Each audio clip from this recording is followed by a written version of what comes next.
ஆசீர்வாதமாக இருக்கும். நாம் ஆண்டவர் கொடுத்த வார்த்தையை உங்களோடு பகிர்ந்து கொள்ள விரும்புகிறேன். யோவான் எழுதின சுவிசேஷம் 1ஆம் அதிகாரம் 50ஆம் வசனம் 51ஆம் வசனத்தை நாம் எல்லாரும் சேர்ந்து வாசிக்கலாம்.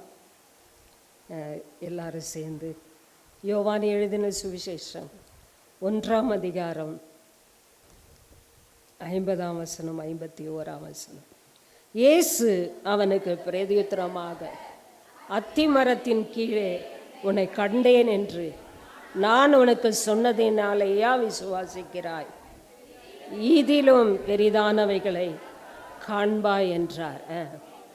பின்னும் அவர் அவனை நோக்கி, வானம் திறந்திருக்கிறதையும் தேவ தூதர்கள் மனுஷகுமாரனிடத்திலிருந்து ஏறுகிறதும் இறங்குகிறதையும் நீங்கள் இது முதல் காண்பீர்கள் என்று மெய்யாகவே மெய்யாகவே உங்களுக்கு சொல்லுகிறேன் என்றார்.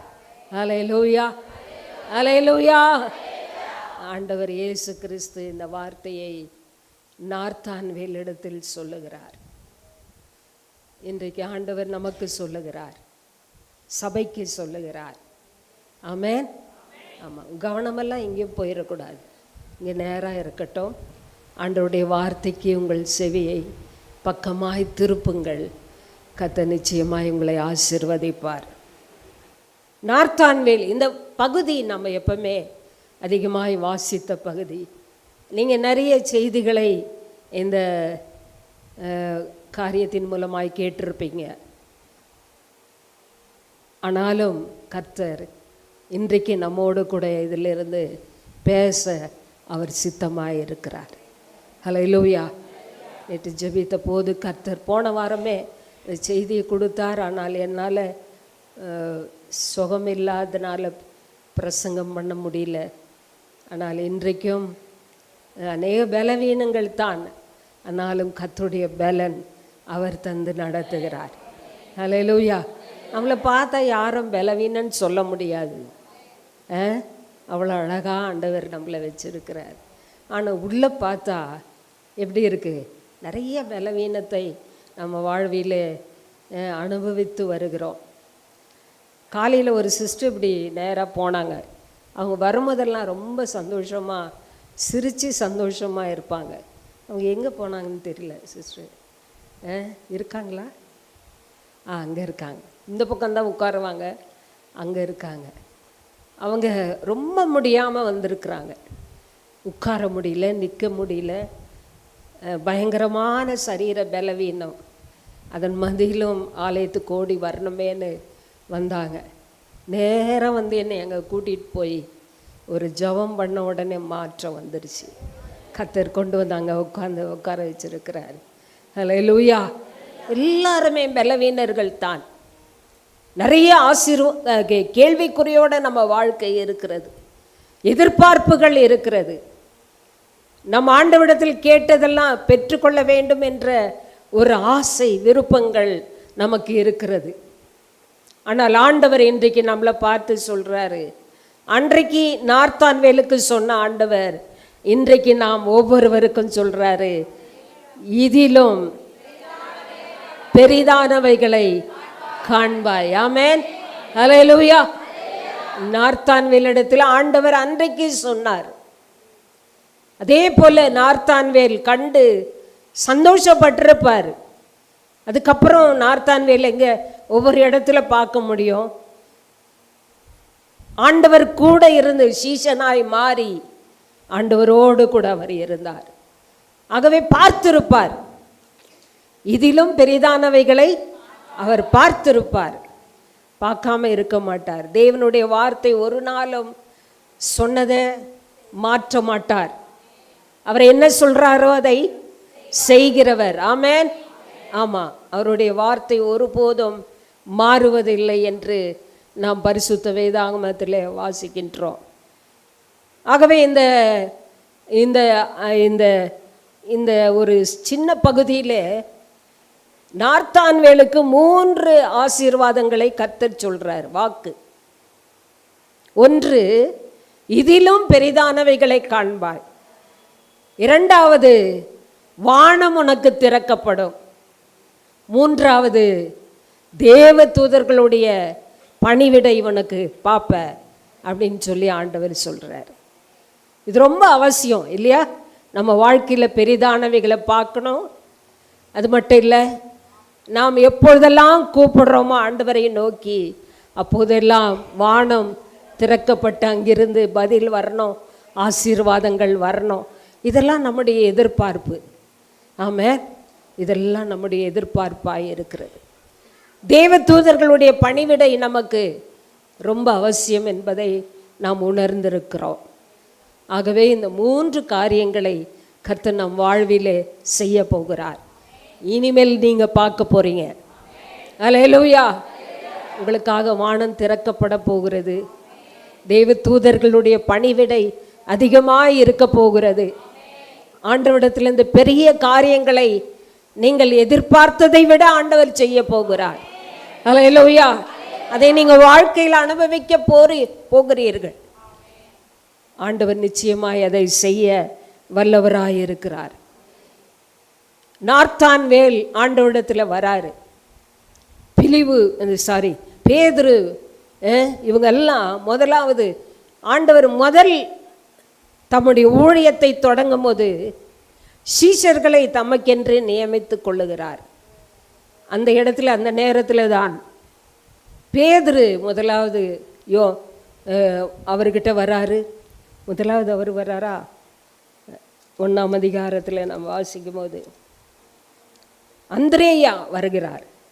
அதுக்கடுத்து சீமோன் பேதுரு வருகிறார். மேசியாவை கண்டோம் என்று சொல்லி ஒவ்வொருத்தரும் ஆண்டவரோடு கூட அந்த சீஷ ஐக்கியத்தில் வருகிறார்கள். பிலிப்பு வருகிறார். அதுக்கப்புறம் நார்த்தான் வேல் வருகிறதை நாம் இந்த இடத்துல பார்க்குறோம். ஒருத்தருக்கு ஒருத்தர் அப்படி பேசிக்கிறாங்க. ஆண்டவர் யார்? மேசியா, கிறிஸ்து, நியாயப்பிரமாணத்தில் வருகிறவர், தீர்க்கதரிசிகளால் சொல்லப்பட்டவர். இப்போ நாசரேத்து ஊரில் இருக்கிறார், அவரை வந்து பாருங்கள் என்று சொல்லி ஒவ்வொருத்தரையும் கூட்டிகிட்டு வந்து ஆண்டவர்கிட்ட வந்து பார்க்குறாங்க, நிற்கிறாங்க. ஹல்லேலூயா. எவ்வளோ மகிமையான ஒரு அனுபவம் இல்லை? ஆண்டவர் அன்றைக்கு மாம்ச சரீரத்தில் இருந்தாலும் அவர் தேவகுமாரன். ஹல்லேலூயா. பரலோகத்திலிருந்து வந்த தேவகுமாரன். ஆமென். பூமியிலே அவர்களோடு சஞ்சரிக்க வந்தார். நமக்காக ஜீவனை கொடுக்க வந்தவர், நியாயப்பிரமாணத்தில் சொல்லப்பட்டவர். இப்பொழுது அவங்க கண்ணு நியாயப்பிரமாணத்தை பார்த்தார்கள், வாசித்தார்கள், தீர்க்க தரிசனங்களை படித்தார்கள். ஆனால் இப்போது அவருடைய கண்கள் அவரை பார்க்கிறது. ஹல்லேலூயா. நம்ம யாரை பார்க்குறோமோ இல்லையோ, இயேசுவை பார்க்கணும். ஆமென். நம்முடைய கண்கள் ஆண்டவரை பார்க்கணும். எதெல்லாமோ பார்க்குறோம், எல்லாம் நம்ம பார்க்குறோம், உலகத்தில் இருக்கிற அத்தனையும் பார்க்குறோம். ஆனால் ஆண்டவரை பார்க்கறது தான் ரொம்ப விசேஷமானது. ஹல்லேலூயா. அவர்கள் ஆண்டவரை பார்த்தார்கள், அவரோடு பேசினார்கள், அவரோடு கூட நடந்தார்கள், ஊழியத்தில் அவர்களோடு இருந்தார்கள். இப்படி அவனுடைய வாழ்க்கை இருந்ததை பார்க்கும்போது நமக்கெல்லாம் ஒரு பொறாமையாக தான் இருக்குது. ஆனால் ஆண்டவர் சொல்கிறாரு, கண்டு விசுவாசிக்கிறவனை விட காணாமல் விசுவாசிக்கிற நாம் தான் இன்னைக்கு பாக்கியவான்களாக இருக்கிறோம். ஹல்லேலூயா. ஆவிக்குரிய கண்களில் ஆண்டவரை பார்க்குறோம், அவருடைய வார்த்தையை கேட்கிறோம், உணர்கிறோம், அவருடைய பிரசன்னத்தை உணர்கிறோம். ஆமென். இது நமக்கு கொடுத்த மேலான ஒரு ஸ்லாக்கியம். ஆகவே இந்த நாட்களிலே ஆண்டவரை இன்னும் நாம் அறிந்து கொள்வது ரொம்ப அவசியம். சிலருக்கு ஆண்டவர் தரிசனத்தின் மூலமாய் வெளிப்படுத்துகிறார், சிலருக்கு வெளிப்படுத்த மாட்டார், சொப்பனத்தின் மூலமாய் கிடைக்கும். அப்படி நிறைய இருக்குது. ஆனால் நமக்கெல்லாம் வார்த்தையின் மூலமாகத்தான் இயேசு வெளிப்படுகிறார். ஹல்லேலூயா. நமக்கு வார்த்தை போதுங்க. போதும், வார்த்தை போதும். அதுவே நம்முடைய வாழ்க்கை கட்டி. நாம் எதை பார்த்தோம் ஆண்டவரை நம்பி வரல, அவருடைய வார்த்தையை கேட்டு தான் நம்ம வந்திருக்கிறோம். ஹல்லேலூயா. அன்றைக்கு நார்த்தான்வேலுக்கு ஒரே சந்தோஷமாக தான் இருந்திருக்கும். நாசரேத்திலிருந்து யாதொரு நன்மை வரக்கூடுமோ அப்படின்னு சொல்லி வந்து பாரு அப்படின்னு பிலிப்பு சொல்லும் போது ஓடி வந்து பார்க்குறாரு. அங்கே இயேசுவை அவர் கண்டார். ஹல்லேலூயா. இந்த ஆராதனை நேரத்தில் இயேசுவை நாம் பார்க்குறோம். ஆமென். வார்த்தையின் மூலமாய் பார்க்கிறோம். ஆமென். அவருடைய பிரசன்னத்தின் மூலமாய் அவருடைய தொடுதலை நாம் அறிந்து கொள்ளுகிறோம். அவர் நம்மோடு கூட பேசுகிறாரு, நம்மளுக்கு தொடுறாரு, நம்மோடு கூட இடைப்படுகிறார். ஆமென். நம்மை வழி நடத்துகிறார். இதெல்லாம் நம்ம வாழ்க்கையில் அனுபவிக்க கர்த்தர் நமக்கு உதவி செய்கிறார். இந்த காலை நேரத்தில் ஒரு 3 காரியத்தை ஆண்டவர் நார்த்தான்வேல் இடத்துல சொல்கிறார். ஒன்று, இதிலும் பெரிதானவைகளை காண்பாய். 50ஆம் வசனத்தில் ஆண்டவர் இதை சொல்றார். இதிலும் பெரிதானவைகளை காண்பாய். இதுவரைக்கும் நீங்க பார்த்ததை விட இனி வரப்போற நாட்களிலே பெரிதான காரியங்களை நீங்க பார்க்க போறீங்க. ஹல்லேலூயா. உங்க ஆவிக்குரிய நிலையில் உணர போறீங்க. குடும்பத்திலே கர்த்தர் பெரிதான காரியங்களை செய்ய போகிறார். ஹல்லேலூயா. இது வரைக்கும் போராடி பிரச்சனை, போராட்டம், துன்பம், இதெல்லாம் நீங்கள் மனவேதனையோடு ஆண்டவர்கிட்டேருந்து ஒரு காரியம் நமக்கு கிடைக்காதா, ஆண்டவர் ஒரு பெரிய காரியம் நமக்கு செய்ய மாட்டாரா என்ற எதிர்பார்ப்போடு நம்ம அநேக நேரத்தில் காத்திருக்கிறோம். சில வேளைகளில் ஆண்டவர் ரொம்ப தாமதமாய் அதற்கு பதில் கொடுக்கிறார். சில நேரத்தில் பதில் வராமல் இருக்கிறது. இதுக்கெல்லாம் ஆண்டவர் வருகிற நாட்களிலே நீங்கள் பெரியவைகளை காண கர்த்தர் உதவி செய்ய போகிறார். நார்த்தான் இடத்துல சொல்கிறார், இது பார்க்குற இவ்வளவு தானா, என்ன மாத்திரம் பார்க்குற, ஆனால் நீ வரப்போகிற நாட்களிலே என்னோடு கூட இருந்து என் மூலமாய் செய்யப்படுகிற அற்புதங்கள், அதிசயங்கள், வல்லமை, வரங்கள் வெளிப்படுகிறதை எல்லாம் நீ பார்க்க போற. ஹல்லேலூயா. அதை பார்த்திருப்பாரா இல்லையா? ஆமா. ஆண்டவர் சொல்ற, மெய்யாகவே மெய்யாகவே உனக்கு நான் சொல்லுகிறேன் என்று சொல்லி ஆண்டவர் அவரிடத்துல சொல்றதை நம்ம பார்க்கிறோம். ஆண்டவர் நம்ம அந்த அதாவது ஆண்டவர் சொல்றாரு, இது முதற்கொண்டு நான் சர்வ வல்லமை உள்ளவராக, சகலமும் செய்ய வல்லவராக நீ என்னை பார்க்க போற. ஆமென். சர்வ வல்லமை உள்ளவர், சகலமும். பெருமன் செய்ய ஒரு பாடல் பாடுற, சகலமும் படைத்தவரே, சர்வ வல்லவரே, மகிமைக்கு பாத்திரரே, மங்காத பிரகாசமே. ஆமென். சகலமும் செய்ய அவர் வல்லமை உள்ளவர். ஹல்லேலூயா.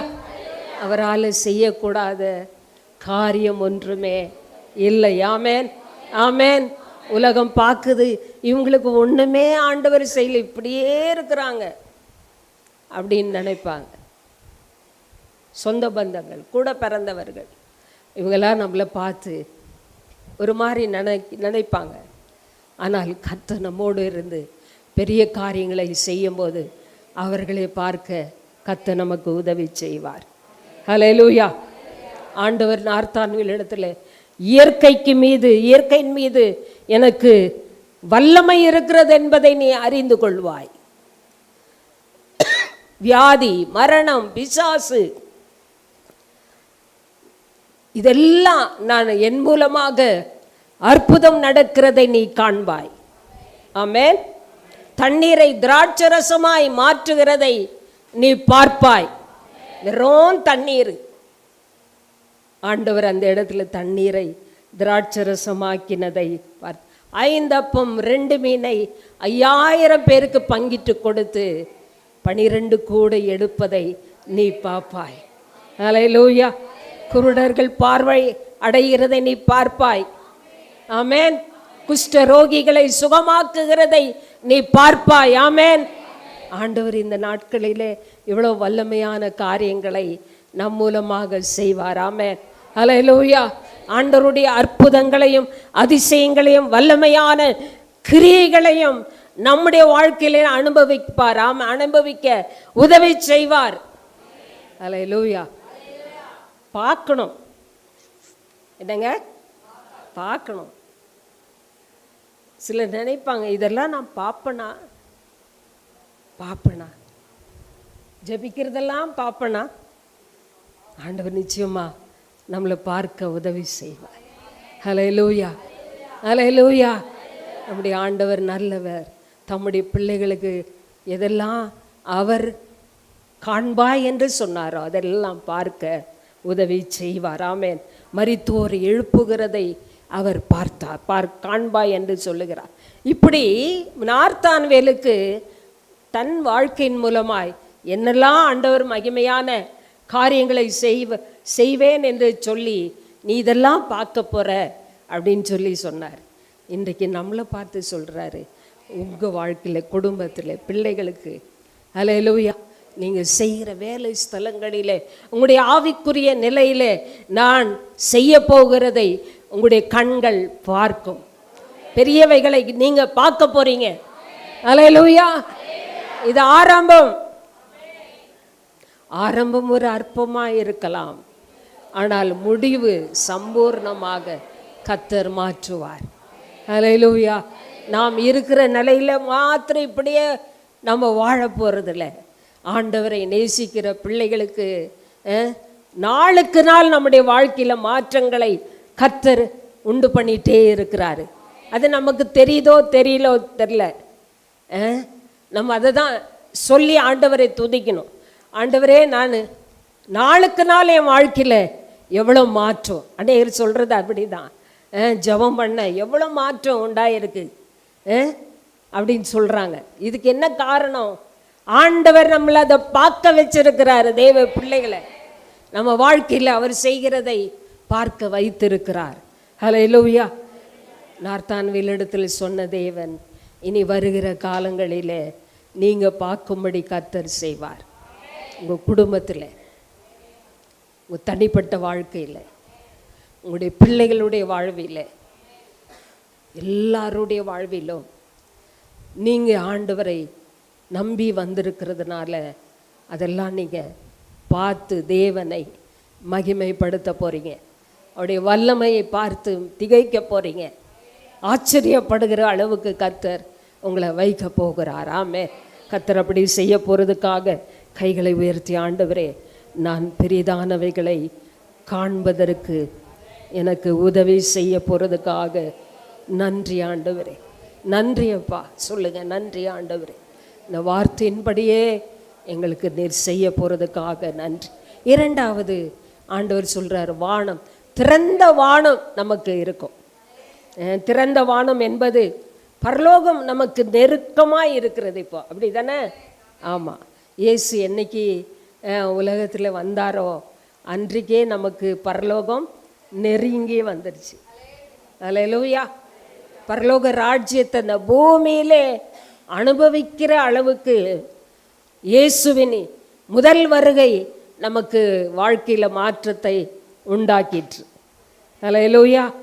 திறந்த வானம் பரலோகத்திலிருந்து அருகில் காணப்படுகிறது என்பதை இது நமக்கு சொல்லுகிறது. தேவ பிரசன்னம் இறங்கி வருகிறது, ஆசீர்வாதங்கள் இறங்கி வருகிறது, அடையாளங்கள், அற்புதங்களை ஆண்டவர் அந்த பரலோகத்திலிருந்து அனுப்பி தருகிறார். வானம் திறக்கப்படும் போது தேவனுடைய அளவற்ற ஆசீர்வாதங்கள், நன்மைகள் எளிதாக நமக்கு கிடைக்க செய்கிறது. அல்லேலூயா. நம்ம இதெல்லாம் வானத்தை நோக்கி அண்ணாந்து பார்த்து ஜெபம் பண்ணுறோமோ, அதுக்கெல்லாம் பரலோகத்திலிருந்து ஆண்டவர் நமக்கு பதிலை அனுப்பி தருகிறார். அல்லேலூயா. வானம் திறக்கப்பட்டிருக்குங்க நம்ம எல்லாருக்கும். பழைய ஏற்பாட்டு காலத்தில் வானம் அப்பப்போ திறக்கும் மூடும். ஆனால் புதிய ஏற்பாட்டில் வரும்போது இயேசு பிறப்பதற்கு முன்பாகவே வானம் திறக்கப்பட்டுருச்சு. அல்லேலூயா. பரலோகத்திலிருந்து இயேசுவையே கிஃப்டாக நமக்கு தந்திருக்கிறாருன்னா அதை விட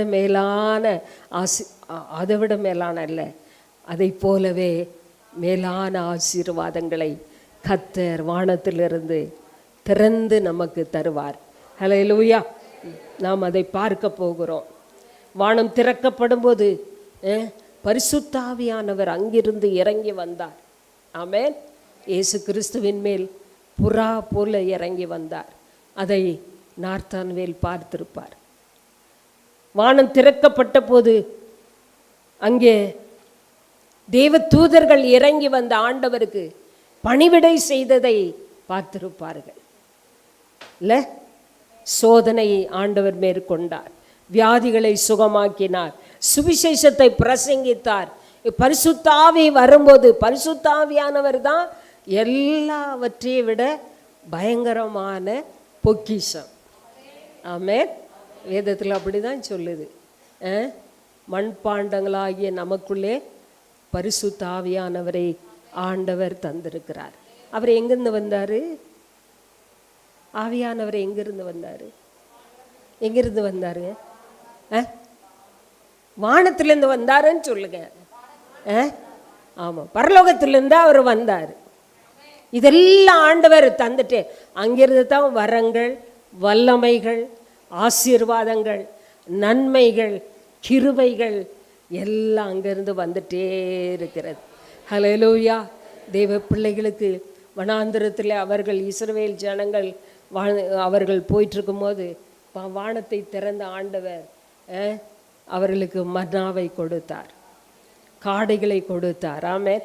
வானத்திலிருந்து அவர்களுக்கு அநேக ஆசீர்வாதங்களை ஆண்டவர் கொடுத்தார். இன்றைக்கு நமக்கு அப்படிப்பட்ட நல்ல ஆசீர்வாதங்களை ஆண்டவர் பரலோகத்திலிருந்து அனுப்பி தந்துட்டே இருக்கிறார். அதுக்காகத்தான் வானம் திறக்கப்படுகிறதை ஆண்டவர் சொல்கிறாரு. நார்த்தான்வேலிடத்தில் வானம் திறந்திருக்கிறதையும் அடுத்து தேவ தூதர்கள் ஏறுகிறதும் இறங்குறதுமாக முன்னெடுத்திருக்கு, இது முதல் காண்பீர்கள் என்று சொல்லி பொதுவாக எல்லாருக்குமே சொல்றார் ஆண்டவர். எல்லாரும் காண்பீர்கள் என்று சொல்லி சொல்றாரு. ஆகவே இந்த வானம் திறக்கப்படும் போது பரலோக தரிசனங்கள் நமக்கு கிடைக்கும். வானம் திறக்கப்படும் போது நல்ல ஆவிக்குரிய வரங்கள், வல்லமைகள் அங்கிருந்து நமக்கு இறங்கி வருகிறது. யாக்கோபு 1:7 வாசிக்கும் போது நன்மையான எந்த ஈவும் பூரணமான எந்த வரமும் பரத்திலிருந்து உண்டாகி ஜோதிகளின் பிதாவிடத்திலிருந்து இறங்கி வருகிறது. அல்லேலூயா. எல்லா ஆசீர்வாதங்களும் நன்மைகளும் நமக்கு வந்துட்டே இருக்கும். அங்கே வானம் திறக்கணும். ஆண்டவர்கிட்ட ஜெபம், வானத்தை திறங்கப்பா, திறங்க ஆண்டவரே. ஸ்தோத்திரம். ஆண்டவர் சொல்கிறாரு, இந்த மல்கியா 3:10 சொல்லும் போது ஆண்டவர் வானத்தின் பலகணிகளை திறந்து இடம் கொள்ளாமல் போக மாட்டோம், உங்களுக்கு ஆசீர்வாதத்தை வருஷிக்க மாட்டேனோ என்று என்னை சோதித்து பாருங்கள் என்று சொன்னார். தசம பாகத்தை குறித்து பேசும்போது சொல்லும் போது ஆண்டவர் இந்த வார்த்தையை சொல்கிறார். அப்படின்னா என்ன? நம்ம எல்லாவற்றிலும் உண்மையாக பரிசுத்தமாய் தேவனுக்கு பிரியமானவர்களாய் வாழும்போது, ஆண்டவருக்கு செய்ய வேண்டிய காரியங்களை செய்யும்போது நமக்கு வானம் திறக்கப்படும். அல்லேலூயா. அடைக்கப்படாது. வானம் அங்கிருந்து திறந்து அங்கிருந்து ஆசீர்வாதங்கள், நம்ம எல்லாம் என்னென்ன செய்கிறோமோ, ஆண்டவருக்கு என்னெல்லாம் பண்ணுறோமோ அதுக்கெல்லாம் ஏற்ற பிரதிபலனை பரலோகத்திலிருந்து கர்த்தர் அனுப்பி தந்துட்டே இருப்பார். அதற்காகவே வானம் திறக்கப்படும் என்று ஆண்டவர் சொல்கிறத பார்க்குறோம். தேவ தூதர்களுடைய ஊழியம் அந்த நாட்களிலே பயங்கரமாக இருந்துச்சு. யாக்கோப்புக்கு ஆண்டவர் 28 ஆதியாம் 28 வாசிக்கும் போது அங்கே ஒரு பெரிய ஏணி வைக்கப்பட்டிருக்கு. சொப்பனத்தில் அவர் பார்க்குறார். அதை அங்கே என்ன இருக்கு? ஏறுகிறதும் இறங்குறதுமாக இருக்கிறது. அந்த ஏணி பரலோகத்து எட்டி இருந்தது. தேவ தூதர்கள் அங்கிருந்து ஏறுறாங்க, இறங்குறாங்க, ஏறுறாங்க, இறங்குறாங்க. அதைத்தான் ஆண்டவர் சொல்றாரு. அந்த நாட்களிலெல்லாம் தேவ தூதர் ஏதோ ஒரு காரியத்தில் சொல்லும் போது வருவாங்க. ஆண்டவர் கட்டளை கொடுக்கும் போது வருவார்கள், வந்துட்டு அப்படியே போயிடுவாங்க, அவ்வளவுதான். ஆனால் புதிய ஏற்பாட்டு காலத்தில் ஏறுகிறதும் இறங்குறதுமாகவே தேவ தூதர்களுடைய பணிவிடை இங்கே இப்போ நடந்துட்டே இருக்கிறது. ஹல்லேலூயா, ஹல்லேலூயா. கர்த்தர் நல்லவர். உதவி அங்கிருந்து தேவ தூதர்களுடைய உதவி அதிகமாய் நாம் இப்போ பார்க்கிறோம். நம்மளெல்லாம் அவர்கள் பாதுகாக்கிறார்கள். ஆமென். ஆமாம், நம்ம எல்லாருக்குமே உலகத்தில் 2 தேவ தூதர்கள் இருக்கிறார்கள். ஒன்று காபிரியேல் தூதன், இன்னொன்று மீகாவேல் தூதன். காபிரியேல் தூதனுடைய பணி நற்செய்தியை கொண்டு வருகிறது. நல்ல செய்தி, பரலோகத்திலிருந்தே நல்ல செய்திகளையே அங்கிருந்து கொண்டு வருவார். மீகாவேல் தூதன் நமக்காக யுத்தம் பண்ணுகிறார். ஹல்லேலூயா. 2 தூதரும் உங்களுக்கு வலது பக்கத்திலும் இடது பக்கத்திலும் பாதுகாப்பாக இருந்து நடத்துகிறதை நாம் விசுவாச கண்களில் பார்க்கணும். ஆமென். ஆமாம், அதனால தான் நம்ம எந்த சேதம் ஆகாமல் இந்த உலகத்தில் வாழுறோம். இவங்க 2 பேரும் நமக்கு பணிவிடை செய்யலைன்னா நம்மளால நல்லா இருக்க முடியுமா? இல்லை. ஆண்டவர் அதை கட்டளையிட்டு இருக்கிறார் நமக்கு. சங்கீதம் 91 11ஆம் வசனத்தில் வாசிக்கும் போது, உன் பாதம் கல்லில் இடராதபடிக்கு அவர்கள் உன்னை தங்கள் கைகளில் ஏந்தி கொண்டு போவார்கள். காலில் அடிக்கூட படக்கூடாதுங்க, இடரக்கூடாது. ஹல்லேலூயா. ஆண்டவர் நமக்காக தம்முடைய தூதர்களை அனுப்பி பணிவிடை ஆவிகளாய் கர்த்தர் வச்சிருக்கிறார். ஹல்லேலூயா. இயேசுவுக்கு அந்த நாட்களிலே தேவ தூதர்கள் பணிவிடை அவருக்கு அதிகமாக இருந்தது. எல்லாருக்கும் ஆண்டவர் கொடுத்திருக்கிறார். எபிரேயர் 1ஆம் அதிகாரம் 7ஆம் வசனத்தில் வாசிக்கும் போது ஆண்டவர் தேவ தூதர்களை காற்றுகளாக பயன்படுத்துகிறாராம். காற்றுகளாக பயன்படுத்துகிறார். தேவ தூதனுக்கு நம்ம கட்டளை கொடுக்கணும். எனக்காக இந்த நாள் முழுதும் தேவ தூதர்கள் பணிவிடை செய்யட்டும் ஆண்டவரே என்று சொல்லி ஜெபம் பண்ணணும். பிள்ளைகளுக்கு தேவ தூதர்களை அனுப்புங்கப்பா, என் குடும்பத்துக்கு தேவ தூதர்களை அனுப்புங்க, பாதுகாக்கட்டும் ஆண்டவரே. ஹல்லேலூயா. அவருடைய பாதுகாப்பு இல்லைன்னா நாம் இந்த உலகத்தில் சரியாய் நடக்க முடியாது, போக முடியாது, வர முடியாது. கால்கள் இடறி எங்கேயோ விழுந்துருவோம். அவர்கள் தான் நம்மளை கைகளில் ஏந்தி கொண்டே போயிட்டுருக்காங்க. ஹல்லேலூயா. தெய்வ தூதர்கள் ரொம்ப முக்கியமானவர்கள். தேவனால் அவர்கள் கட்டளை பெற்று நமக்கு ஊழியம் செய்யும்படி, பணிவிடை செய்யும்படி அழைக்கப்பட்டவர்கள் அவர்கள். நமக்கு எவ்வளோ விசேஷமானவர்கள் நாம் இல்லை? ஆமாம். ஆண்டவர் இயேசு கூட தேவ தூதரிலும் சற்று சிறியவராய் மனித உறவிலே வந்தார். அவருக்கு பணிவிடை செய்தாரா தேவ தூதர்கள். அந்த தேவ தூதர்கள் இன்றைக்கு நமக்கும் பணிவிடை செய்ய ஆவிகளாய் கர்த்தர் நமக்கு கொடுத்திருக்கிறார். ஹல்லேலூயா, ஹல்லேலூயா. இந்த தெய்வ தூதர்கள் நமக்காக எப்பொழுதும் அவர்கள் பணிவிடை செய்து கொண்டே இருக்கிறார்கள். அவர்கள் தான் இன்னும் கடைசி மட்டும் அவர்களுடைய பணி தீராது, நிற்காது, நடந்து கொண்டே இருக்கும். தூங்குவாங்களா தூங்க மாட்டாங்களா தெரியாது இல்லை? ஆமாம். ஒரு வசனம் இருக்குது சங்கீதத்தில், அவர் சொல்படி செய்யும் பெருங்காற்றில் தூதர்களுக்கு கட்டளை கொடுக்குறாராம்.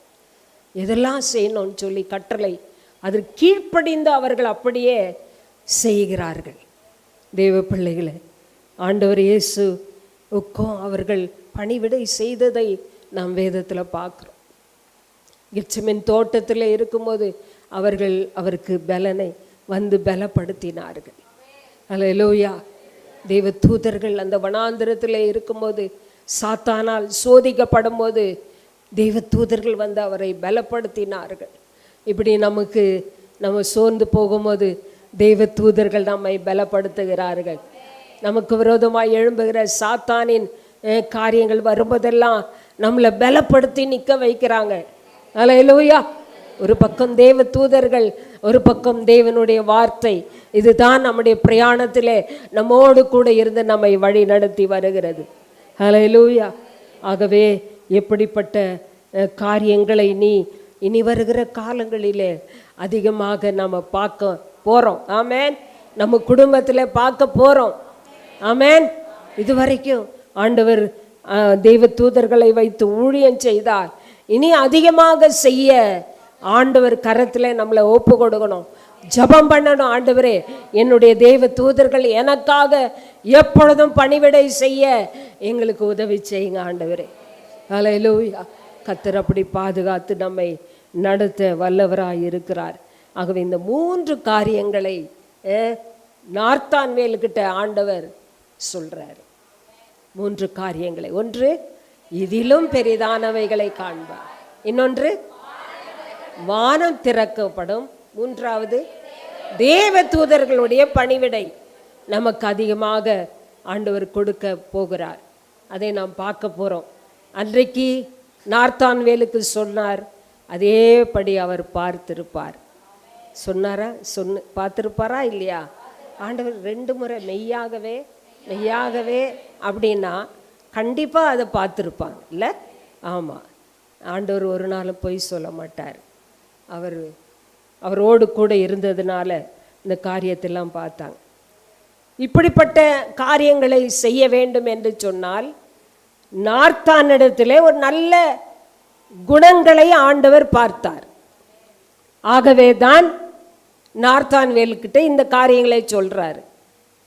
நல்ல குணம், ஆண்டவருக்காக வாழ்கிற, ரட்சிக்கப்பட்டு வந்துட்டா நம்ம குணங்களெல்லாம்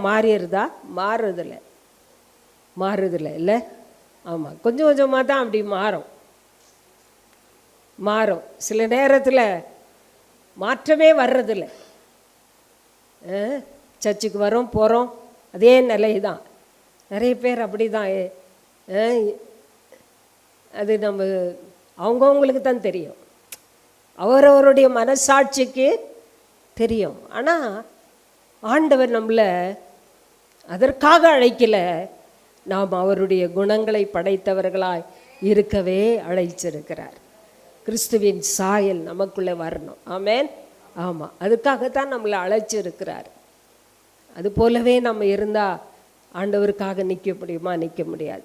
3 காரியங்களை நார்த்தான்வேலிடத்தில் ஆண்டவர் பார்க்குறாரு. ஆண்டவர்கிட்ட எதுவும் சொல்லலை. ஆனால் ஆண்டவர் நார்த்தான்வேலை நன்றாக அறிந்திருந்தார். ஆமென். புகழ்ந்து பேசுறாரு ஆண்டவர். நார்த்தான்வேலை பார்த்து சொல்றாரு, 47ஆம் வசனமா, அதுல கபடற்ற உத்தம இஸ்ரவேல் என்கிறார். இயேசு நார்த்தான்வேலை தம்மிடத்தில் வர கண்டு அவனை குறித்து இதோ கபடற்ற உத்தம இஸ்ரவேலன் என்று சொல்லி ஆண்டவர் சொல்றார். கபடற்ற உத்தம இஸ்ரவேலன். ஆண்டவர் எப்பவுமே நம்முடைய முகத்தை பார்க்கறதில்ல, நம்முடைய இருதயத்தை பார்க்குறார், நல்ல குணங்களை பார்க்குறார். அல்லேலூயா. மனுஷர் தான் எதையோ பார்ப்பாங்க, மூக்கை பார்ப்பாங்க, கண்ணை பார்ப்பாங்க, முடியை பார்ப்பாங்க, நடையை பார்ப்பாங்க, எல்லாம் பார்ப்பாங்க. ஆனால் ஆண்டவர் அப்படி இல்லை. நம்ம உள்ளம் எப்படி இருக்கு? மாற்றப்பட்டு இருக்கா? இன்னும் ஏதாவது இருக்கா? அல்லேலூயா. இருதயத்தை சுத்திகரித்து பரிசுத்தமாக்க வேண்டும் என்று ஆண்டவர் நம்மிடத்தில் எதிர்பார்த்து காத்திருக்கிறார்.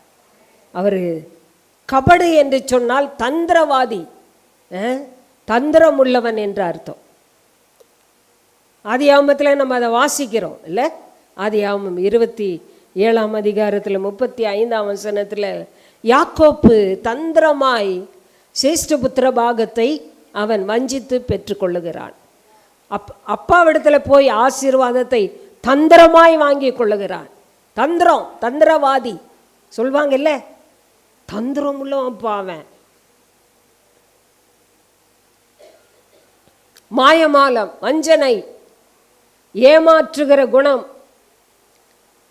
இதெல்லாம் வச்சுதான் கபடு என்று சொல்லுகிறார்கள். இதெல்லாம் நார்த்தான்வேல் உள்ளத்துல இல்லை. அவர் உள்ள எப்படி இருந்துச்சு? கபடற்ற ஒரு உள்ளம். அல்லேலூயா. ஆமாம், தேவ பிள்ளைகளே, கபடற்ற உள்ளங்களுக்கு தான் ஆண்டவர் பெரிதானவைகளை பார்க்க உதவி செய்வார். அல்லேலூயா. எல்லார்கிட்டையும் ஆண்டவர் இந்த வார்த்தையை சொல்லலை, ஆனால் நார்த்தான்வேல் இடத்தில் மாத்திரம் இந்த வார்த்தையை சொல்றார். ஏன்னா அவர் கபடற்ற உத்தம இஸ்ரவேலர். ஆமென். அல்லேலூயா. 1 பேதுரு 2ஆம் அதிகாரம் 2ஆம் வசனத்தில் வாசிக்கும் போது, சகலவித கசப்பையும் கபடத்தையும் ஒழித்து விட்டு புதிதாய் பிறந்த குழந்தை போல, நீங்கள் 2வது வசனம் போடுங்க. சகல துர்க்குணத்தையும் சகலவித கசப்பையும் வஞ்சகங்களையும் பொறாமைகளையும் சகலவித புறங்கூறுதலையும் ஒழித்துவிட்டு நீங்கள் வளரும்படி புதிதாய் பிறந்த குழந்தைகளைப் போல திருவசனமாகிய ஞானபாலை இல்லா வாஞ்சியாய் இருங்கள். அல்லேலூயா. ஒழிக்கணும். அதை பேதுரு சொல்றாரு, அவைகளெல்லாம் ஒழிக்கணும். நம் உள்ளத்தில் கபடு இருக்கக்கூடாது. ஆமென். கபடு இருந்த ஆண்டவர்கிட்ட ஆசீர்வாதத்தை பெற்றுக்கொள்ள முடியாது. இதுக்காக யாக்கோப்பு, அவருக்கு 2 பரிவாரங்களில் இருந்தது, எல்லா ஆசீர்வாதங்கள் இருந்தது. ஆனால் யாக்கோப்பு என்ற அந்த ஏமாற்றுக்காரன் என்ற அந்த தன்மை மாறாமல் இருந்தது. நமக்கு எல்லாம் இருக்கலாம், ஆனால் நமக்குள்ள இந்த கபடு, ஏமாற்றுகிற குணம், இதெல்லாம் இல்லாமல் ஆண்டவர் நம்மளை பரிசுத்தமாய் காப்பாராக. அல்லேலூயா. நம் பெரிதானவைகளை பார்க்குறோம், கிடைக்கணும்னு நினைக்கிறோம், நமக்கு தேவை என்று நினைக்கிறோம். ஆனால் இப்படிப்பட்ட பாவங்கள், குறைகள் நமக்குள்ளே இருந்தால் ஆண்டவரால் ஒரு அற்புதத்தை நாம் பார்க்க முடியாதுங்க, இல்லை? ஆமாம். கபடு, பொறாமை, புறங்கூறுதல், கசப்பு, இதெல்லாம் ஒழிக்கணும் நம்மளை விட்டு. உண்மையாய் உத்தம இஸ்ரவேலனாய், நாடகம் ஆடுகிறவர்களாக அல்ல.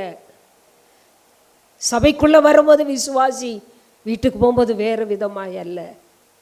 எப்பொழுதும் ஒரே மாதிரி இருக்க கர்த்தர் நமக்கு கிருபை செய்வாராக. அல்லேலூயா. வீட்டுக்கு போனாலும் அதே தான், வேலை ஸ்தலங்களுக்குள்ளே போனாலும் அதே தான், எந்த சொந்த பந்தங்களுக்குள்ளே போனாலும் அதே மாதிரி தான் இருக்கணும். மாற்றம் நமக்குள்ளே வந்துட்டா கண்டிப்பாக நம்ம ஆண்டவர்கிட்டேருந்து பெரிய காரியங்களை எதிர்பார்க்கவே முடியாது. அல்லேலூயா. இன்றைக்கு நம்ம ஒரு தீர்மானம் எடுத்துக்கொள்வோம். ஆண்டவர், எனக்குள்ளே, என் இருதயத்துக்குள்ளே இப்படிப்பட்ட தேவையில்லாத காரியம் இருந்தால் அவைகளை எடுத்துருங்கப்பா. என் குடும்பத்தில் இருந்தால் எடுத்துருங்க. தெய்வ பிள்ளைகளே, இந்த தடைகளெல்லாம் வச்சுட்டு ஆண்டவர்கிட்ட பெரிய பெரிய காரியங்களை எதிர்பார்க்கும் போது கிடைக்காதுன்னா நம்ம ஆண்டவரை தான் நொந்துகிறோம், ஆண்டவரை தான் குறை பேசுகிறோம். இது செய்யலையே ஆண்டவரே, இது செய்யலையே, இதற்காக காத்திருக்கிறோம், ஒன்றும் பார்க்க முடியல. இப்படி நமக்குள்ள இப்படிப்பட்ட சுவாபங்கள் இருக்கும்போது ஆண்டவரால் ஒரு நல்ல காரியம் நம்ம வாழ்க்கையில் பார்க்க அனுமதிப்பாரா? இல்லை. நம்முடைய ஆண்டவர் பரிசுத்தம் உள்ளவர். ஹல்லேலூயா. அவர் ரொம்ப கபடம் இல்லாதவர், அன்புள்ள தெய்வம். ஆமென். இந்த மாதிரி நம்ம மாற்றப்பட்டுட்டே இருக்கணும், மாற்றப்படணும், ஆண்டவர்கிட்ட ஜெபம் பண்ணணும். வேதத்தை வாசிக்கும் போது கர்த்தர் நமக்குள் இருக்கிற எல்லா கசடுகளை அழுக்குகளையும் நீக்கி நம்மளை பரிசுத்தமாக்க வல்லமையுள்ள ஆண்டவராக இருக்கிறார். ஹல்லேலூயா. அங்கே இஸ்ரவேலாய் மாறுவதற்கு யாப்போக்கு நதி அண்டை போய் ஆண்டவரை விடாமல் ஜெபம் பண்ணுறார். ஆண்டவரை இப்படிப்பட்ட குணங்கள் எனக்குள்ளே வராதபடி என்னை காத்துக்கொள்ள உதவி செய்யுங்க. கல்யாணம் ஆகலைன்னா உபவாசம் பண்ணுறோம், கடன் மாறலைன்னா உபவாசம் பண்ணுறோம், குழந்தை இல்லைன்னா உபவாசம் பண்ணுறோம், இல்லை? ஆமாம், எதுக்கெல்லாமா உபவாசம் பண்ணுறோம். ஆனால் நம்ம குணம் மாறுவதற்காக ஒரு நாளாவது உபவாசம் பண்ணி ஜெபம் பண்ணுறோமா? தேவ சமூகத்தில் போய் நம்மை தாழ்த்துகிறோமா? தேவ சமூகத்தில் போய் ஆண்டவரே என் குறைகள் என்ன இருக்குது எனக்கு சுட்டி காட்டுங்க, அதிலிருந்து நான் வெளியே வர எனக்கு உதவி செய்யுங்க அப்படின்னு சொல்லி நம்ம ஜெபம் பண்ணுறோமா? இதெல்லாம் நம்ம வாழ்க்கையில் அன்றாட நடக்கணும். ஹல்லேலூயா. பரிசுத்தம் இல்லாமல் தேவனை தரிசிக்க முடியாது. தேவ பிள்ளைகளை நம்மை தாழ்த்தணும். ஆண்டவர் நான் நல்லா இருக்கிறேன் அப்படிலாம் நம்ம என்றைக்கும் மார்த்தட்ட முடியாது.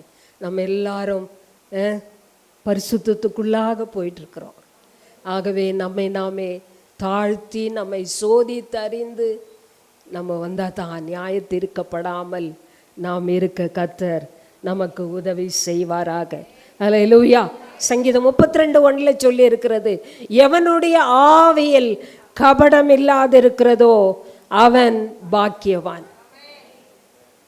ஆவியில கபடம், பொறாமை, எரிச்சல், கோபம் இதெல்லாம் இராதபடி கர்த்தர் நம்மளை பாதுகாப்பாராக. துர்குணம், கபடு, பொய், புறங்கூறுதல், வஞ்சகம், மாயமாலம் இதெல்லாம் கிறிஸ்தவங்களுக்குள்ளே வரவே கூடாது. நம்ம எல்லாரும் ஒரு நிமிஷம் கையை உயர்த்தி, எனக்குள்ளே கபடம் வரக்கூடாது ஆண்டவரே. ஆண்டவரே, நார்த்தான் வேலை போல கபடற்ற உத்தம இஸ்ரவேலாய் என்னை மாற்றுங்கப்பா. இஸ்ரவேல் என்று சொன்னால் தேவனுடைய பிரபு என்ற அர்த்தம், தேவனுடைய பிரபு என்ற அர்த்தம். தேவ பிள்ளைகளே, நம்ம வாழ்க்கையில் இதெல்லாம் ஒழித்து பரிசுத்தமான ஒரு வாழ்வுக்குள்ளே நாம் கடந்து போவோம். கர்த்தர் நம்மோடு கூட இருப்பார். ஆலயத்தில் வரும்போது கபடு நமக்கு வேண்டாம். உத்தமமாய் எல்லாவற்றிலும் உத்தமமாய் ஆண்டவர் வாயிலிருந்து நம்மை குறித்து ஒரு சாட்சி சொல்லுகிற அளவுக்கு கர்த்தர் நம்மை மாற்றுவாராக. ஹல்லேலூயா. யார் என்ன சொன்னாலும் கேட்காதீங்க, ஆண்டவர் என்ன சொல்கிறார் அதுதான் நமக்கு முக்கியம். நம்ம ஆண்டவருக்காக வாழும்போது கூட சில நேரத்தில் உலகம் நம்மளை பார்த்து ஒரு மாதிரி பேசுவாங்க. ஆனாலும் அதை பற்றி கவலைப்படாதீங்க. யாரோ சொல்லிட்டாங்க, இவங்க இதை சொல்லிட்டாங்க, அவங்க அதை சொல்லிட்டாங்க, ஏதாவது சொல்லிட்டா அழுகிறோம், இல்லை? உட்கார்ந்து அழுகிறோம், வேதனைப்படுறோம், கலங்குறோம். ஆனால் ஆண்டவர் சொல்கிறத தான் நம்ம கேட்கணும். ஆமென். ஆண்டவர் என்ன நம்மளை பார்த்து நம்ம அவருக்காக வாழும்போது நம்மளை உத்தமையே என்று சொல்லி அழைப்பார். ஹல்லேலூயா. இந்த புறாவுக்கு மாத்திரம் இந்த பிச்சே இருக்காதான் வயிற்றுக்குள்ளே. எல்லா பறவைகளுக்குள்ளும் எல்லாவற்றுக்குள்ளும் அந்த பிச்சு இருக்குமா. ஆனால் ஆண்டவர் அதான் சொல்கிறாரு. என்ன சொல்கிறாரு? புறாவை போல கபடற்றவர்களாய் இருங்கள். ஆமென். ஹல்லேலூயா. பாம்பை போல வினாவும் இருக்கணும், ஜாக்கிரதையாக இருக்கணும், கபடற்றவர்களாக இருக்கணும். கபடுனா ஒரு தீங்கும் செய்யாத நல்ல ஒரு இருதயம். ஆமென். எல்லாருக்கும் அன்பாக நேசித்து யாருக்கும் தீங்கு செய்யாமல் ஆண்டவரே நான் வாழ்வதற்கு எனக்கு உதவி செய். எப்படியோ வாழ்ந்துட்டு ஆண்டவர் இதை செய்யணும் அதை செய்யணும்னா செய்வாரா? அற்புதம் நடக்குமா? வானம் திறக்கப்படுமா? இல்லை. இதெல்லாம் நம்ம வாழ்க்கையில் ஒழிக்க கர்த்தர் நமக்கு கிருபை செய்வாராக. அப்புறம் இரண்டாவது, நார்த்தான்வேல் வசனத்தில் நிறைந்து வாழ்ந்தார் ஒரு மனுஷன். வசனத்தை அதிகமாய் வாசிக்கிற ஒரு மனிதன். யோவான் 1ஆம் அதிகாரம் 45ஆம் வசனத்தில் சொல்றார், வேதத்திலே நார்த்தான்வேல் வேதத்தை அறிந்தவராக இருந்ததை நாம் பார்க்கிறோம்.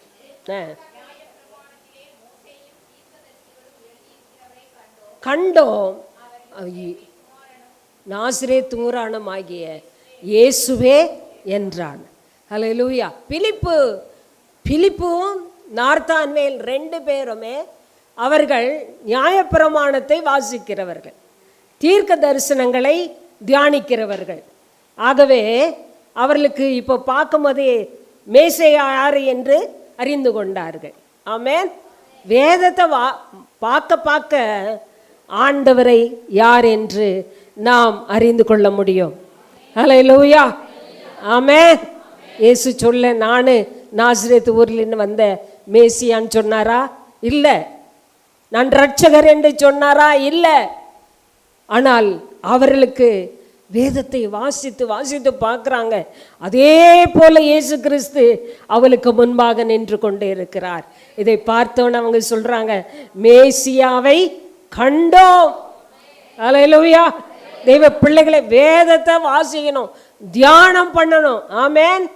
ஆமாம், அப்போதான் தேவனுடைய அந்த ஆழங்கள், அகலம், நீளம் எல்லாவற்றையும் அறிந்து கொள்வதற்கு பரிசுத்த வேதாகமம் நமக்கு உதவி செய்கிறது. ஹல்லேலூயா.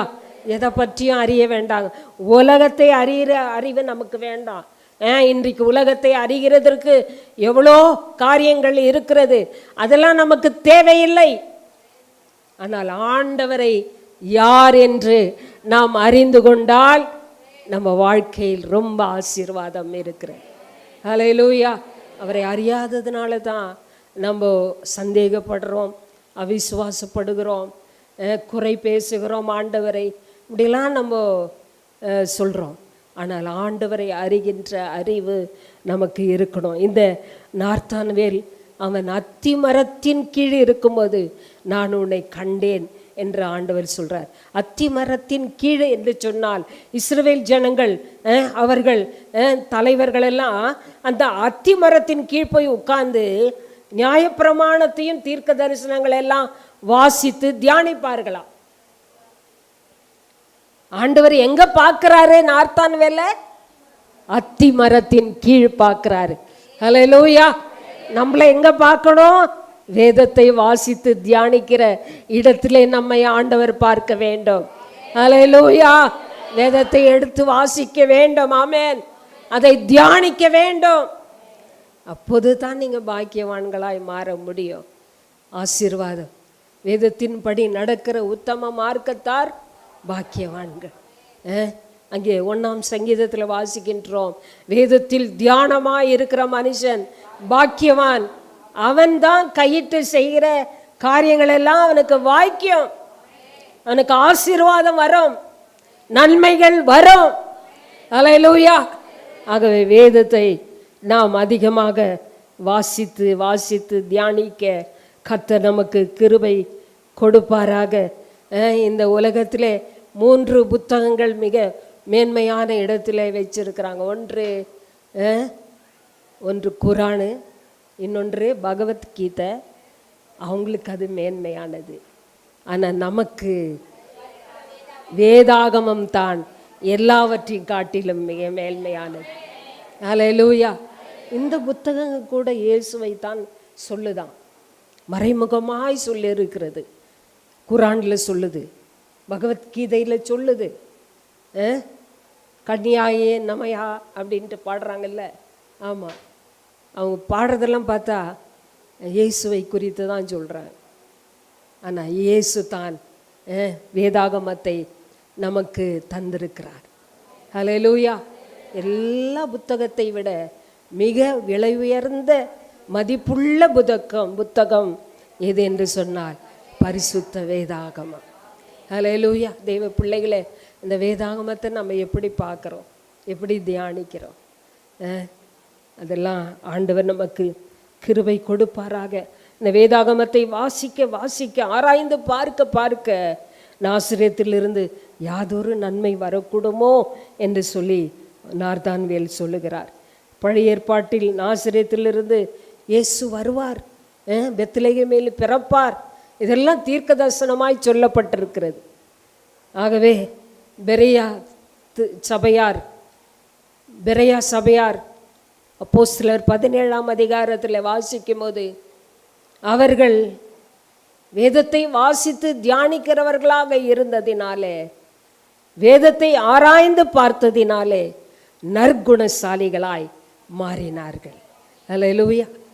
வேதத்தை வாசிக்க வாசிக்க ஆண்டவரை யார் என்று அறிவோம். வேதத்தை வாசிக்க வாசிக்க நமக்குள்ளிருந்து அழுக்குகளெல்லாம் வெளியே போயிடும். நம்மளை பரிசுத்தமாய் மாற்றும், நம்முடைய கண்களை தெளிவாக மாற்றும், ஞானம் கிடைக்கும். ஆமேன். எல்லாம் பரிசுத்த வேதாகமத்திலிருந்தே நமக்கு கிடைக்கிறது. ஆமேன். அதை பாருங்க, நல்லா கண்ணை திறந்து. வேதத்தின் அதிசயங்களை பார்க்கும்படி என் கண்களை திறந்தரலாம் ஆண்டவர். நார்த்தான்வேலுடைய கண்கள் திறக்கப்பட்டு இருக்கிறது. இயேசுவை யார் என்று அறிகிறார். ஆமேன், ஆமேன். தேவ பிள்ளைகளை, நம்முடைய கண்கள் திறக்கப்படட்டும். உலகத்தை பார்க்காதபடி, வேற எதையும் பார்க்காதபடி கர்த்தர் உதவி செய்வாராக. கடைசியாக மூன்றாவது நார்த்தான்வேலுக்குள் இருந்தது விசுவாசம். ஆமேன். விசுவாசமாக இருக்கிறார் நார்த்தான்வேல்.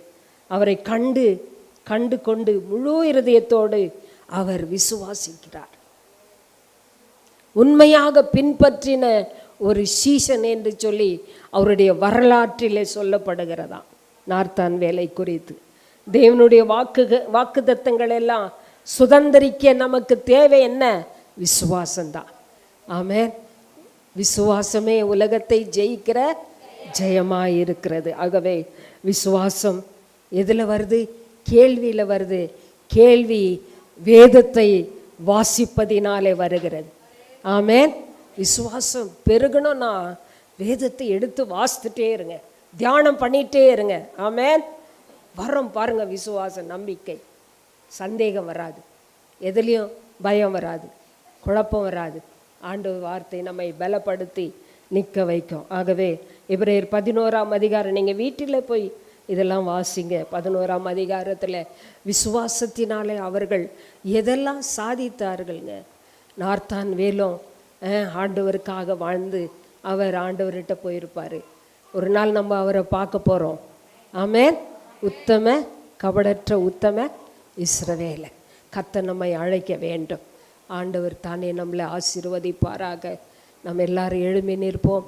முதலாவது, ஆண்டவர் பெரிதானவைகளை காண்பாய் என்று சொன்னார். வானம் திறக்கப்படும் என்று சொன்னார். அது மட்டுமல்ல, பரலோகத்திலே தேவ தூதர்கள் பணிவிட ஆவிகளாய் பார்க்குவீங்கன்னு சொன்னார். அதை பார்க்கணுன்னா நார்த்தான்வேலுக்கிட்ட நல்ல குணங்களை கர்த்தர் பார்த்தார். ஆகவே அவருக்கு ஆண்டவர் இந்த காரியங்களை சொல்லுகிறார். தெய்வ பிள்ளைகளை, நம்மை ஒரு நிமிஷம் கூட நம்ம ஆண்டவர் கரத்தில் ஒப்பு கொடுப்போம். கேட்ட வார்த்தையின்படி எங்களை நடத்துங்கப்பா. சொல்லுங்க. ஸ்தோத்திரம் ஆண்டவரே, எங்களை அர்ப்பணிக்கிறோப்பா. எங்ககிட்ட குறை இருக்கு ஆண்டவரே, குறைகள் இருக்குது, குற்றங்கள் இருக்குது. ஆண்டவரே எங்களை பரிசுத்தப்படுத்துங்கப்பா.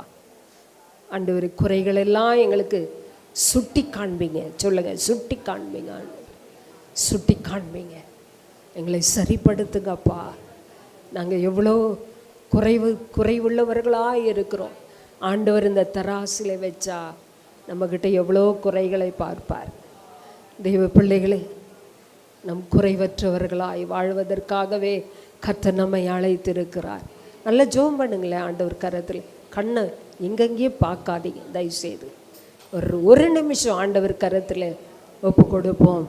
அன்றைக்கு நார்த்தான்வேலுக்கு ஆண்டவர் சொன்னார், அவருடைய குணங்கள் எப்படிப்பட்டது என்று பார்த்தோம். தேவ பிள்ளைகளே, ஆண்டவரிடத்தில் நன்மை எதிர்பார்க்கிறோம், பெரிய காரியங்களை எதிர்பார்க்கிறோம். ஆனால் நாம் எப்படி வாழ வேண்டும் என்று ஆண்டவர் வச்சிருக்கிறாரோ அந்த பாதையிலே செல்ல கர்த்தர் நமக்கு கிருபை கொடுப்பாராக. நம் ஆசீர்வாதத்துக்கு பாத்திரவான்களாக இருக்கணுங்க, பாத்திரவான்களாக இருக்கணும். ஸ்தோத்திரம். பாத்திரமா இல்லாமல் இருந்தா பரலோகத்திலிருந்து எந்த நன்மையும் நமக்கு வராது. நம்மை முற்றிலும் அர்ப்பணிப்போம். ஆண்டவரே, எங்கள் பிள்ளைகளை ஒப்பு கொடுக்கிறோம், எங்களை ஒப்பு கொடுக்கிறோம். ஆண்டவரே, கபடற்ற உத்தம இஸ்ரவேலராய் எங்களை மாற்றுங்கப்பா, மாற்றுங்க ஆண்டவரே. இந்த கரத்தில் ஒப்பு கொடுக்குறோம் ஆண்டவரே. ஆமேன். இந்த நேரம் நம்ம ஆண்டவருக்கு காணிக்கையை செலுத்துகிற நேரம். ஒரு பாடலை பாடும்போது நம்ம ஆண்டவர் கொடுப்போம்.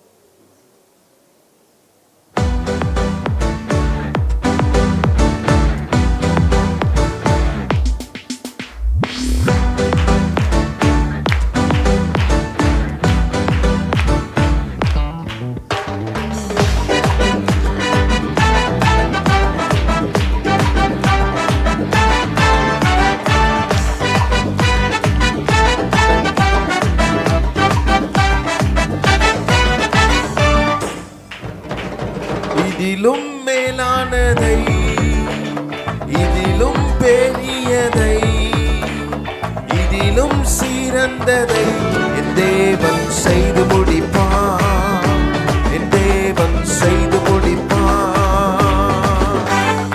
இதிலும் மேலானதை, இதிலும் பெரியதை, இதிலும் சிறந்ததை என் தேவன் செய்து முடிப்பான், என் தேவன் செய்து முடிப்பான்.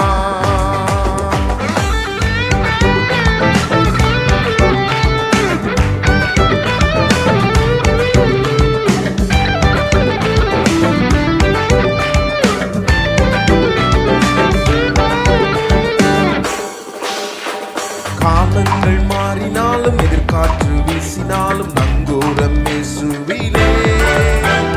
காலங்கள் மாறினாலும் எதிர்காற்று வீசினாலும் நங்கூரம் இயேசுவிலே, நங்கூரம் இயேசுவிலே, நங்கூரம் இயேசுவிலே. இதிலும் மேலானதை, இதிலும் பெரியதை, இதிலும் சிறந்ததை என் தேவன் செய்து முடிப்பான், என் தேவன் செய்து முடிப்பான்.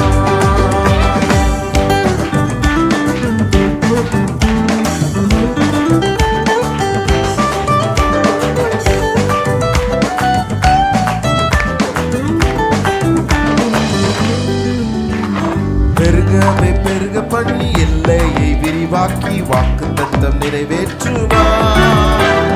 பெருகவே பெருக பண்ணி எல்லையை விரிவாக்கி வாக்குத்தத்தம் நிறைவேற்றுவான், வாக்குத்தத்தம் நிறைவேற்றுவான், வாக்குத்தத்தம் நிறைவேற்றுவான். இதிலும் மேலானதை, இதிலும் பெரியதை, இதிலும் சிறந்ததை என் இயேசு நிறைவேற்றுவான், என் தேவன் செய்து முடிப்பான். இதிலும் மேலானதை, இதிலும் சிறந்ததை, இதிலும் பெரியதை என் தேவன் செய்து முடிப்பான், என் தேவன் செய்து முடிப்பான், என் தேவன் செய்து முடிப்பான், என் தேவன் செய்து, சொல்லுவோம், என் தேவன் செய்து முடிப்பான். அறிக்கை பண்ணு, விசுவாச அறிக்கை. செய்து முடிப்பான், செய்து முடிப்பான், செய்து முடிப்பான். ஆமென், ஆமென், ஆமென், ஆமென், ஆமென். பரலோக பிதாவே, நீர் எங்களோடு பேசின வார்த்தைக்கு ஸ்தோத்திரம். ஆண்டவரே, இதிலும் பெரிதானவைகளை, இதிலும் மேலானவைகளை, இதிலும் சிறந்ததை நீர் எங்களுக்கு செய்ய போகிறீர். அதை விசுவாசிக்கிறோம் ஆண்டவரே. அவிசுவாசம் எங்களை விட்டு மாறுவதாக, எங்களுக்கு வானம் திறக்கப்படுவதாக, எங்கள் ஜெபத்திற்கு பதில் வருவதாக. நம்முடைய பிள்ளைகளை வானம் திறந்து இடங்கொள்ளாமல் போக மட்டும் ஆசீர்வதிப்பீராக. கர்த்தருடைய ஊழியத்தை நேசிக்கிற, கொடுக்கிற, ஜெபிக்கிற நம்முடைய பிள்ளைகளை கர்த்தர் பெரிய காரியங்களை செய்து நீர் மகிமைப்பட ஜெபிக்கிறோம். தேசமே பயப்படாதே, மகிழ்ந்து களி கொடு. கர்த்தர் பெரிய காரியங்களை செய்வார். இந்த நாளிலே உம்முடைய பிள்ளைகளுடைய பிஸ்னஸில், குடும்பத்தில் அவர்கள் எதிர்பார்க்கிற நன்மைகளை, பெரிய காரியங்களை கர்த்தர் செய்து மகிமைப்படுவீராக. ஒவ்வொரு கரங்களையும் பலப்படுத்தும், நல்ல சுகபலன் தாரும், அந்த குடும்பங்களை ஆசீர்வதியும். அப்பா, நீர் விசாரித்து நடத்துகிற ஆண்டவர், தேவைகளை சந்திக்கிற தெய்வம். இந்த மாதம் முழுவதும் கூட இருங்க. எங்கள் திருச்சபைக்காய் ஜெபிக்கிறோம். கர்த்தர் சீக்கிரமாய் நாங்கள் ஆண்டவரை சபையை சுதந்தரிக்க ஆண்டவர் கிருபை தருவீராக. வந்த ஒவ்வொருவரையும் உடைய கரத்தில் ஒப்பு கொடுக்கிறோம். இயேசுவின் இனிய நாமத்தில் பிதாவே. நம்முடைய கர்த்தராகிய இயேசு கிறிஸ்துவின் கிருபை, பிதாவாகிய தேவனுடைய அன்பு, பரிசுத்த ஆவியானுடைய ஐக்கியம் இந்த ஆராதனையில் கலந்து கொண்ட நம் அனைவரோடும் சதா காலமும் நிலைத்திருப்பதாக. சத்தமாய் சொல்லுவோம். என் ஆத்துமாவே என் முழு உள்ளமே அவருடைய பரிசுத்த நாமத்தை ஸ்தோத்திரி. என் ஆத்துமாவே கர்த்தரை ஸ்தோத்திரி. கர்த்தர் செய்த சகல உபகாரங்களை மறவாதே. ஆமென். ஆமென். எல்லாருக்கும் வாழ்த்துக்கள். ஸ்தோத்திரம். எல்லாருக்கும் ஸ்தோத்திரம். தேங்க்யூ.